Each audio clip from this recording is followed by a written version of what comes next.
cette conférence, cette dernière conférence. Merci d'être là avec nous.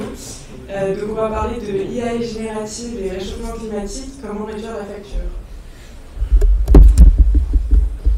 Donc avant de rentrer dans le vif du sujet, rapide présentation de qui on est.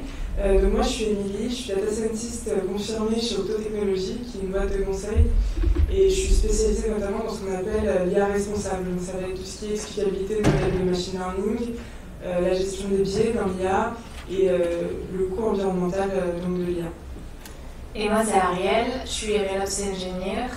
On se rappelle le rigolo. Je suis MLOps Engineer et je travaille plus sur la partie de l'impact environnemental de l'IA sur tout le cycle de vie. Avant de commencer, on va faire un petit quiz à main levée, s'il vous plaît. Vous échangez pendant 5 minutes avec ChatGPT. Ça équivaut à consommer. Réponse A, un verre à shot de 50 ml. Est-ce que vous pouvez lever les mains, s'il vous plaît? Personne. Ok. Réponse B, une petite bouteille d'eau de 50 centilitres. On a 3 réponses. Et réponse C, un arrosoir de 4 litres. Oula, on a tout ça. La réponse, c'est la réponse. La réponse B, une petite bouteille d'eau de 50 centilitres. Bon, alors ça peut paraître petit, une petite bouteille d'eau de 50 centilitres, mais en fait, à l'échelle de tous les utilisateurs de ChatGPT dans le monde entier, ben, ça fait beaucoup de bouteilles d'eau. On a fait une petite estimation conservatrice et on a estimé à peu près 170 milliards de litres par an, ce qui équivaut à la à la consommation d'eau de la région Île-de-France.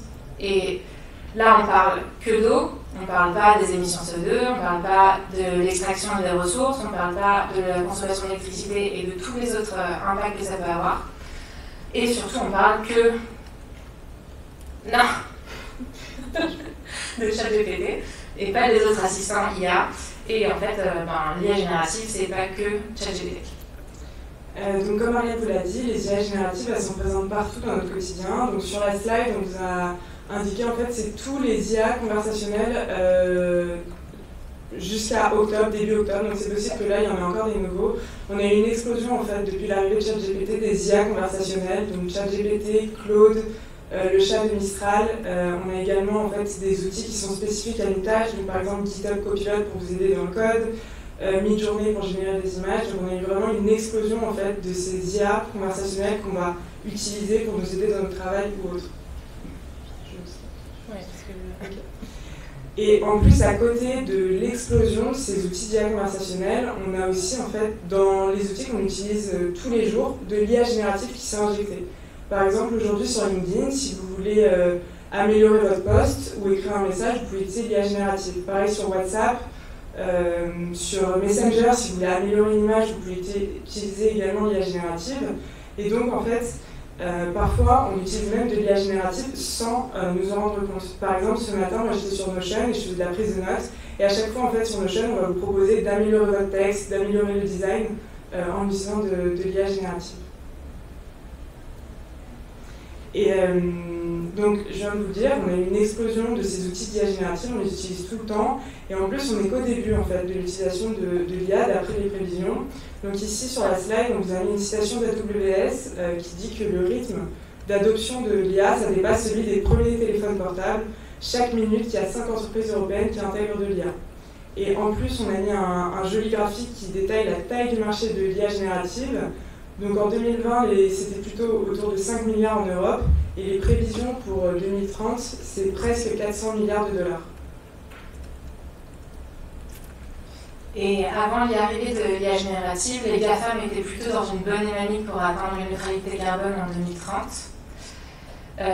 Et on voit que en fait, depuis 2021, 2022, 2023, voilà. C'est plutôt en fait le sens inverse, la direction qui est en train d'être prise. Donc c'est très préoccupant, d'autant plus parce que Émilie vient de le dire, le marché n'est pas du tout en train de stagner, on est plutôt sur une courbe exponentielle. Et en fait ça a éloigné l'industrie des objectifs climatiques. Alors du coup, on se pose la question, c'est quoi le coût environnemental de l'IA générative? C'est une question qui est hyper difficile à répondre pour plein de raisons différentes. Une des raisons, c'est que l'IA générative a un cycle de vie qui est super complexe. La première étape, c'est l'étape de recherche et développement. On va avoir, c'est une étape préparatoire d'humains qui vont développer plusieurs modèles, plusieurs versions du modèle pour avoir le meilleur modèle à la fin. Après, on a une étape de recherche en fait, des ressources physiques. Donc on va aller acheter les GPU, on va aller trouver les data centers, on va peut-être construire les data centers, on va peut-être même construire les sources énergétiques pour ce data center. Donc il y a des centrales nucléaires qui sont en train d'être construites pour les data centers. Et en fait, toutes les ressources physiques, elles ont elles aussi en fait un cycle de vie qu'il faut prendre en compte. L'autre étape, c'est l'étape d'entraînement du modèle. Donc c'est une étape qui va durer plusieurs semaines où les GPU vont tourner à fond nuit et jour pendant plusieurs semaines. Et c'est l'étape où l'IA générative va ingérer en fait, tous les textes d'Internet. Il y a des milliards et des milliards de textes qui vont être ingérés. Et à ce moment-là, le modèle va être prêt pour la phase d'après, qui est la phase d'inférence du modèle. Donc l'inférence, c'est la prédiction en fait, du modèle. Quand je pose une question à mon modèle, la réponse qu'il va me donner, ce processeur, on appelle ça l'inférence. Et donc pour le processus d'inférence, traditionnellement avec l'IA traditionnelle, c'était pas une étape qui était hyper consommatrice, c'était plutôt l'étape d'entraînement qui était consommatrice, mais aujourd'hui, de par la taille en fait, des modèles d'IA générative et de par l'adoption, on a vu le marché qui est en train d'exploser, c'est fait que c'est la part en fait, la plus grosse émettrice sur tout le cycle de vie. Mais il ne faut pas non plus oublier les réseaux, donc tout le trafic de tokens qui vont être transportés entre moi, la requête que je vais envoyer à l'assistant IA et la réponse que je vais recevoir. Donc ça, c'est transporté sur un réseau et ce réseau faut aussi le prendre en compte dans nos calculs. Et pour finir, les équipements des utilisateurs finaux, donc c'est-à-dire nos ordinateurs, en fait, quand on va envoyer des requêtes, il faut prendre en compte aussi le temps d'utilisation, la construction, etc.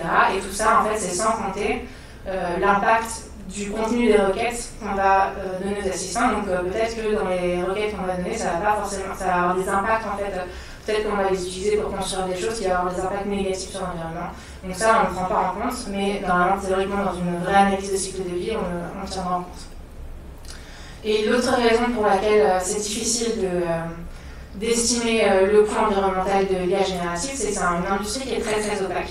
On connaît très peu en fait que sur l'architecture des modèles, les infrastructures d'inférence, les méthodologies, les émissions des data centers, les émissions des GPU, tout ça c'est vraiment très opaque, très secret.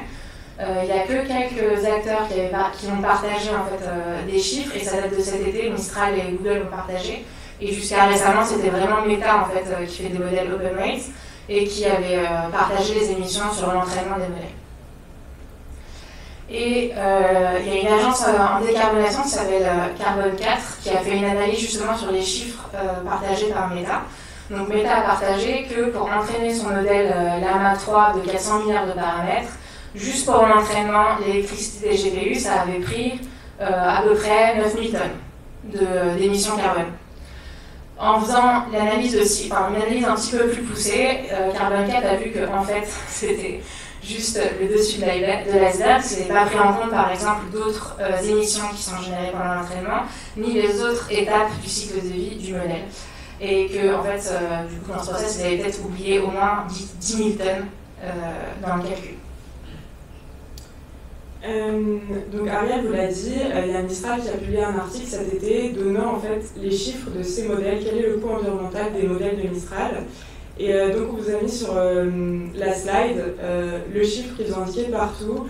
Donc c'est l'impact pour générer une page de texte avec le modèle Mistral Large Model. Donc pour générer une page de texte, environ 400 tokens.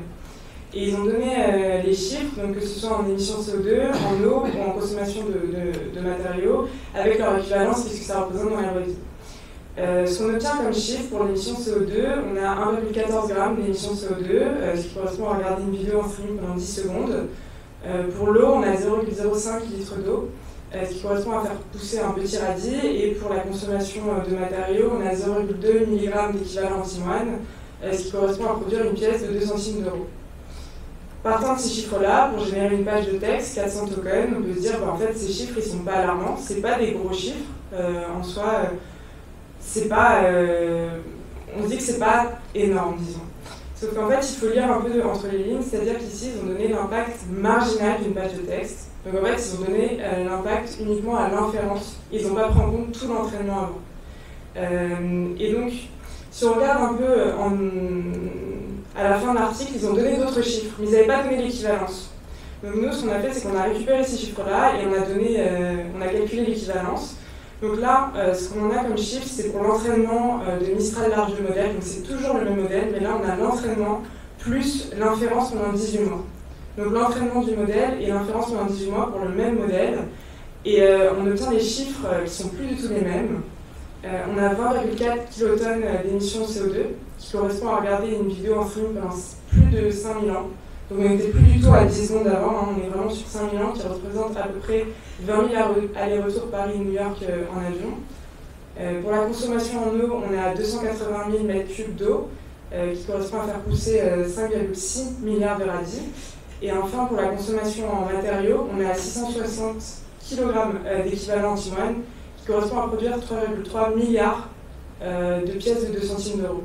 Donc ça, c'est des chiffres qui sont beaucoup plus alarmants.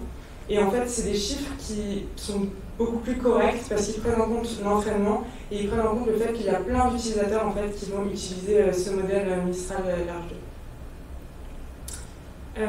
Ils ont donné d'autres éléments à Mistral lors de leur analyse du cycle de vie de leur coût environnemental. C'est qu'en fait, ils ont pris donc, toutes les étapes qu'Ariel vous a définies, de la conception du modèle aux équipements des utilisateurs finaux. Ils ont regardé qu'est-ce qui est le plus consommateur. Toujours en émissions de CO2, en eau et en matériaux, en conception, enfin, en consommation de matériaux. Et ce que l'on voit directement, c'est qu'en fait, ce qui est le plus consommateur, forcément, c'est l'entraînement du modèle et l'inférence. Donc le modèle training et l'inférence. On est à 85,5% en émissions de CO2 et 91% pour l'eau. Et donc, nous, comment est-ce qu'on peut agir pour réduire l'impact environnemental ? Soit on peut agir donc, au niveau de l'entraînement, soit au niveau de l'inférence. On va prendre donc, les étapes qui sont les plus consommatrices. Sauf que l'entraînement du modèle, c'est les géants de l'IA générative qui s'en occupent. C'est OpenAI, c'est Mistral, c'est Meta. Donc nous, on ne peut pas agir dessus. Donc nous, ce qu'on va voir là, c'est en fait des bonnes pratiques à l'inférence du modèle pour réduire l'impact environnemental. Donc, comment réduire l'impact environnemental de l'IA générative? Là, on va vous donner des grands conseils qui sont un peu des quick wins, c'est-à-dire que c'est assez facile d'accès et ça permet d'avoir un effet qui est assez un grand effet sur la réduction. Alors, la première bonne pratique, c'est de questionner son besoin. Est-ce que j'ai vraiment besoin d'IA générative sur mon projet? Est-ce que je peux utiliser un algorithme de machine learning classique, de deep learning classique? Est-ce que j'ai besoin d'IA de manière générale? Est-ce que je peux aussi trouver la solution sans IA tout court? Et c'est une question qu'on peut aussi se poser pour soi dans son consommation d'assistants IA. Est-ce que ça apporte vraiment de la valeur pour toutes les questions que je lui pose? Est-ce que je peux réduire ma consommation pour certaines questions qui apportent clairement beaucoup de moins de valeur? Et donc ça peut paraître très anodin, mais en fait c'est crucial, notamment parce qu'on a tous dans le projet IA envie de mettre l'IA générative à toutes les sauces. On a un peu le réflexe avec ChatGPT et les autres assistants d'aller et de surconsommer, mais il faut prendre un petit peu un pas de recul et de se poser la question, c'est la première étape. La deuxième étape, ça va être le choix du modèle. Donc sur un projet IA, quand on va choisir le modèle, on va essayer de trouver le modèle le plus petit possible. Parce que en fait, la taille du modèle elle est directement corrélée aux émissions de carbone. Plus un modèle est petit, et moins on va consommer de carbone. Donc ça c'est Hugging Face. Hugging Face c'est une plateforme en fait de partage des modèles en open weight qu'on peut télécharger, utiliser en local, déployer et même continuer l'entraînement. Sur Hugging Face on peut filtrer en fait par la taille des modèles, donc c'est le premier outil à utiliser dans le choix des modèles. Et pour les appels API, donc par exemple là on prend l'exemple de ChatGPT. Il y a plusieurs modèles qu'on peut utiliser. Ce qu'il faut suivre, en fait, c'est vraiment le prix par token. C'est ça qui va nous indiquer, en fait, si c'est un modèle qui est émetteur ou pas, parce que plus ça va être coûteux, plus ça veut dire que c'est coûteux pour l'entreprise. Et donc, par exemple, là, si on choisit un GPT-5 Nano, il y a un facteur de 300 avec un GPT-5 Pro. Et même avec un GPT standard, il y a un facteur de 25, donc c'est vraiment pas anodin. C'est vraiment des bonnes pratiques qu'il faut implémenter et qui ont un grand impact. Une autre bonne pratique, c'est au niveau du modèle. En fait, ce qu'on a vu, c'est que le modèle, il est trop gros, et c'est ça en fait qui a un impact environnemental. Donc il y a des techniques en fait qu'on appelle des techniques d'optimisation de modèle qui vont permettre de réduire la taille du modèle tout en préservant au maximum ses performances. Donc là, vous en avez cité 3. Il y a le pruning, la quantisation et la distillation. Donc à quoi ça correspond? Le pruning, c'est qu'en fait, vous avez votre réseau de neurones et vous allez en fait mettre à zéro, supprimer des neurones qui n'apportent pas d'informations ou qui ont des informations très similaires d'autres neurones dans l'objectif de diminuer sa taille. Ensuite, on a la quantisation.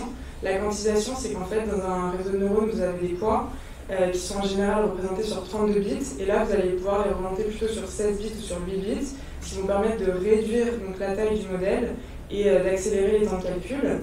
Et enfin, vous avez la distillation. La distillation, vous allez en fait prendre un petit modèle qui va apprendre le comportement et les connaissances d'un gros modèle. Donc ces techniques, il y a des AI ingénieurs, des data scientists qui vont eux-mêmes quantiser, distiller leur modèle ou pruner les modèles. Mais si vous ne voulez pas faire ça, vous pouvez également aller sur Hugging-Face et il y a des modèles qui sont déjà distillés, déjà quantisés, qui sont sur étagère, que vous pouvez utiliser. Un autre conseil qu'on donne, c'est de choisir une zone de faible intensité pour la mise en production. Donc ça aussi, c'est un quick win. Il peut y avoir un facteur de différence énorme en fait, entre les zones de mise en production. Donc là, par exemple, on vous a mis les top 5 et bottom 5 des zones les plus et moins émettrices. On voit que dans les zones les moins émettrices, on a Paris, et dans les plus émettrices, on a Salt Lake City. Donc, si on fait la comparaison entre les deux, on arrive à un facteur 17. Donc, si on déploie notre modèle à Paris, on va émettre 17 fois moins que si on le déploie à Salt Lake City, qui est un hub GCP important d'ailleurs pour information. Et pourquoi? En fait, parce qu'en France, l'électricité elle est nucléaire, donc décarbonée. À Salt Lake City, l'électricité est plutôt issue du charbon. C'est la raison. Et pour finir, la dernière bonne pratique, ça va être de mesurer les émissions CO2 des projets.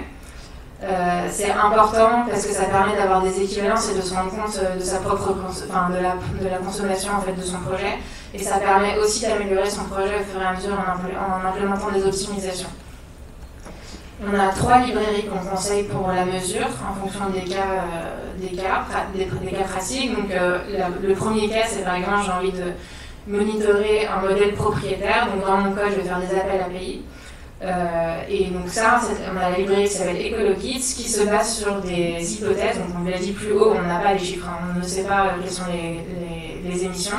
Par contre, EcoloKits a fait des calculs, des estimations des hypothèses qui font qu'ils ont un intervalle de confiance où ils savent que la réalité se trouve entre les deux bornes de l'intervalle. Et ils utilisent ça pour les calculs. Dans le cas où vous avez plusieurs projets qui sont hébergés sur plusieurs clouds différents, on utilise Cloud Carbon Footprint. Et dans le cas où, par exemple, on utilise un modèle téléchargé sur Hugging Face, on va l'utiliser en local, on va peut-être le déployer. On va utiliser Cloud Carbon. Cloud Carbon, ça permet de monitorer en fait, la consommation des processeurs. Et c'est pour tout ce qui est hébergement propre. Voilà. Ok, donc pour résumer, IA générative et réchauffement climatique, comment est-ce que l'on réduit la facture? 4 grands points clés à retenir de cette présentation.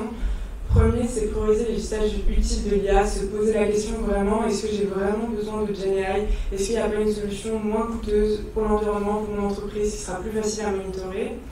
Le deuxième, c'est choisir le bon modèle. Ne pas partir avec un très gros modèle en mode bourrin dès le début. Commencer plutôt avec un petit modèle. Et puis ensuite, itérativement, prendre un modèle plus gros et voir si on n'a pas les performances que l'on souhaite. On peut également utiliser des techniques d'optimisation comme la quantisation, le pruning ou la distillation. Troisième point, optimiser la mise en production. Donc favoriser une mise en production dans une zone de faible intensité carbone comme la France. Et quatrième point, mesurer la consommation CO2 d'un projet avec code carbone en quelques lignes de code. Vous obtenez la consommation CO2 de votre projet et l'équivalence, qu'est-ce que ça représente dans la vraie vie. Donc c'est très utile pour réduire son impact pour l'environnement. Voilà. Merci beaucoup pour votre attention. Est-ce que vous avez des questions ?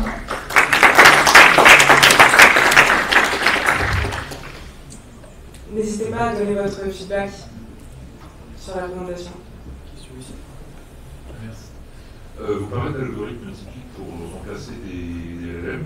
Vous avez des exemples de cas où vraiment vous êtes passé par un truc différent, plus classique et plus efficace?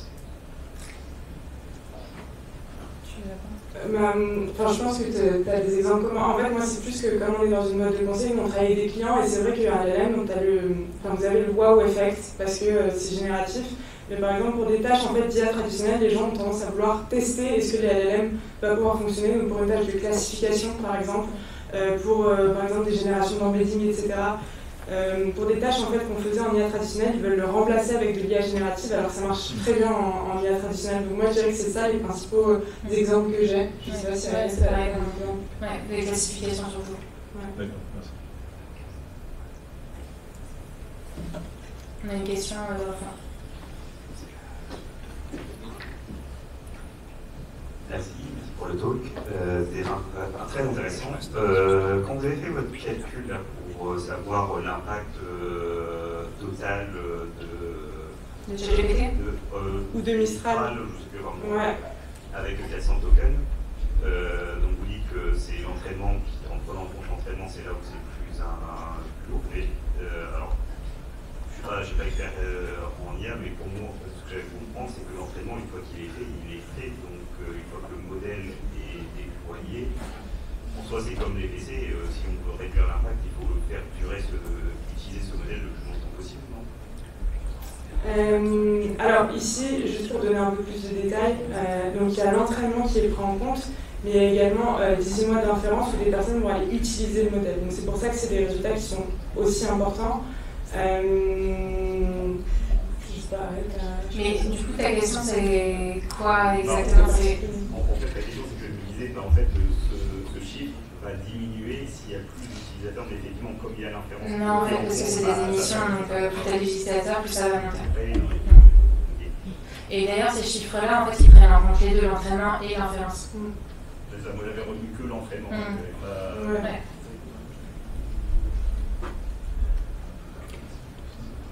Merci beaucoup.